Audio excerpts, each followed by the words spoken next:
Hey everyone, welcome to Our Small Footprint. My name is Nyssa, and if you're new here, we are a family of 8 who live off-grid in Australia. Today is Sunday, and I do whenever I talk. It's just the way it happens.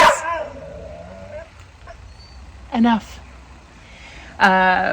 It's Sunday today, and I try and do a bit of a chat update video on Sundays.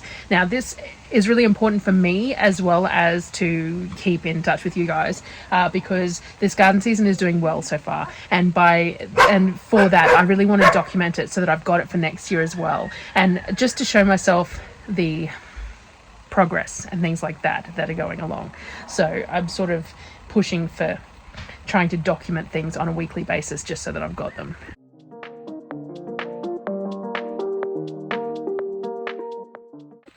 So we've made heaps of progress over the last week. You'll have to excuse the I've been in the garden all day, and it is about 5:45, and I've got dinner in the oven. So I thought I'd quickly come out, since it's still light, but it's nice and cool, to come out and update you. So I'm going to start in the hothouse. I'm starting to clear out a lot of this stuff in the hothouse. Some of it's being hardened off on the new shelves that we've got out here, and some of it's just waiting. So let me turn you around.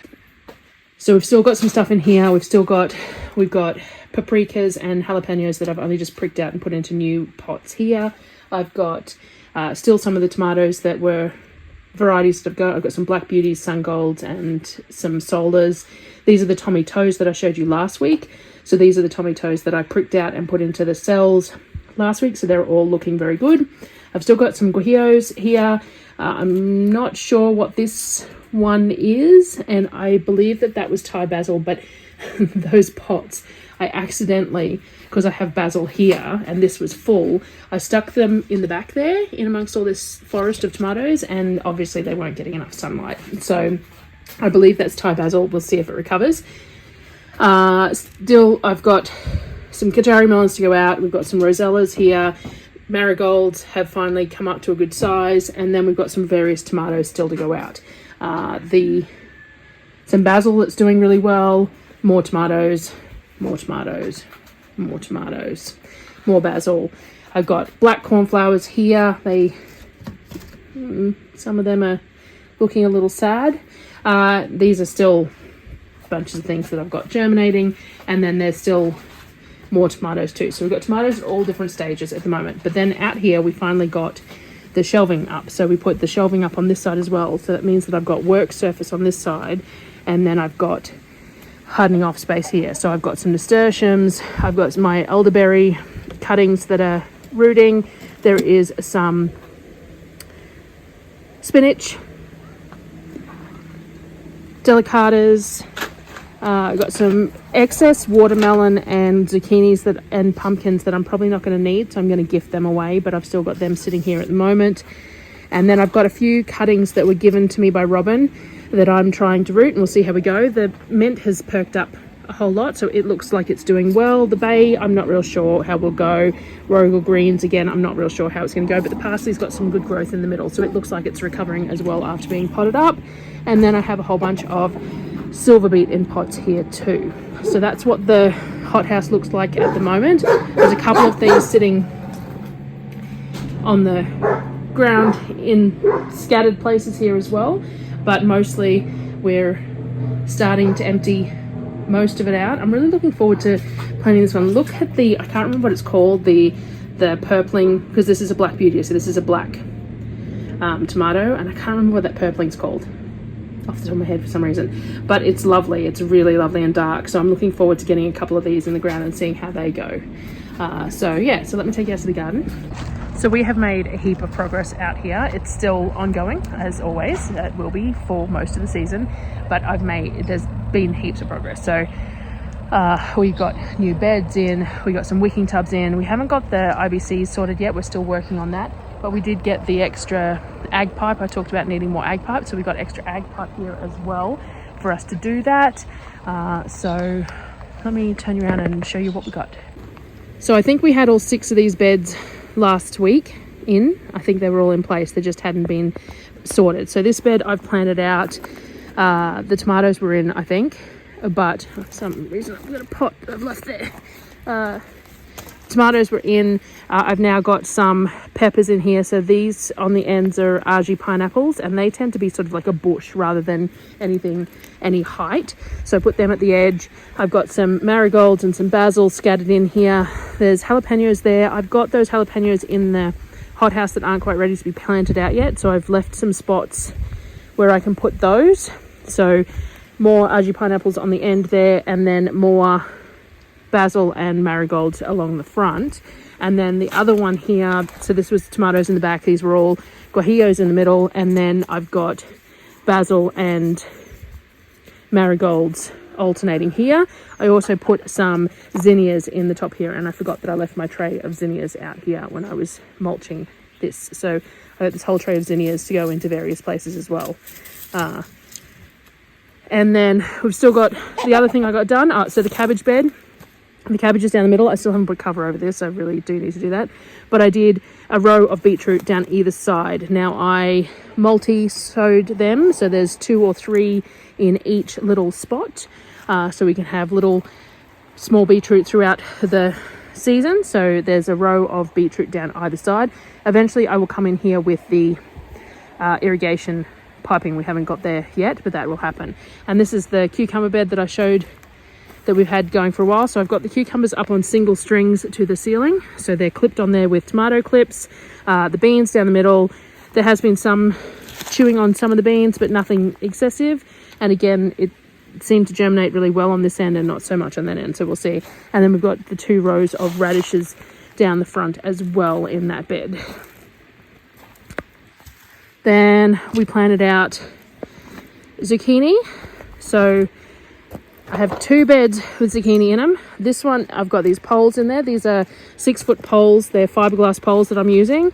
I've put 7 zucchini in this bed because they're cocozols, which are a bit of a more compact habit zucchini, a bit smaller. So I put 7 of those in here, and then I put 5 in here, which I think were in here last time. So 5 in here, and they are Lebanese and all green. So they're a bit bigger zucchini plant. So I only put 5 in there, and we'll test it. This might be too many, but I thought it was worth doing 1 at 5, 1 at 7. We'll see how they go.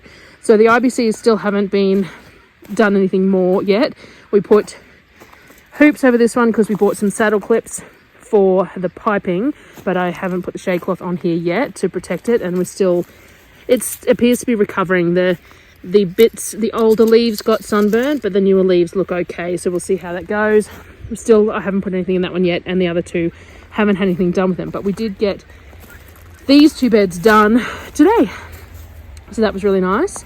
So I've only planted tomatoes out so far in these, and these are my paste tomatoes. So I have San Marzano at the front here, and then a couple of the Gilberti paste, which are a new paste tomato for me, and they don't seem to have been to go as well as the other paste tomatoes, but I'm going to give a go. So I only put 2 there, and then 2 at the beginning of this one, and then these are all Napoli paste. So tomatoes in, haven't got anything else in these beds yet because we only just finished them today.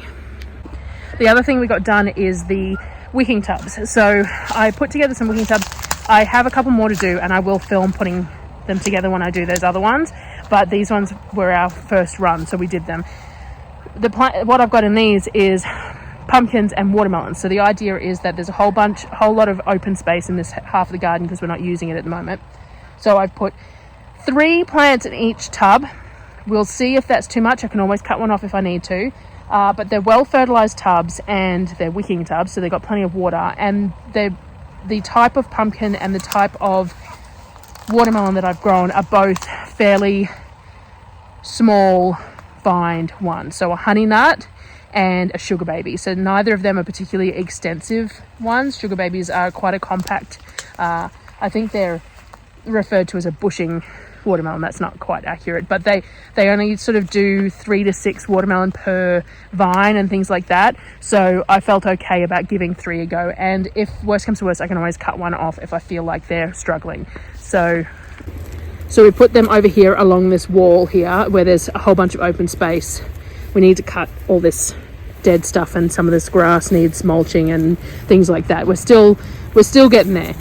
So this is the dirt that was in this bed here that we've leveled out to put the tubs in, and it's just sand. This is why nothing grows. But we will use this dirt in the bottom of beds and things like that, and then hopefully it will improve in the beds as the base sort of fill layer, and then all the good stuff on top, and then it'll be useful in some way. So we shall see.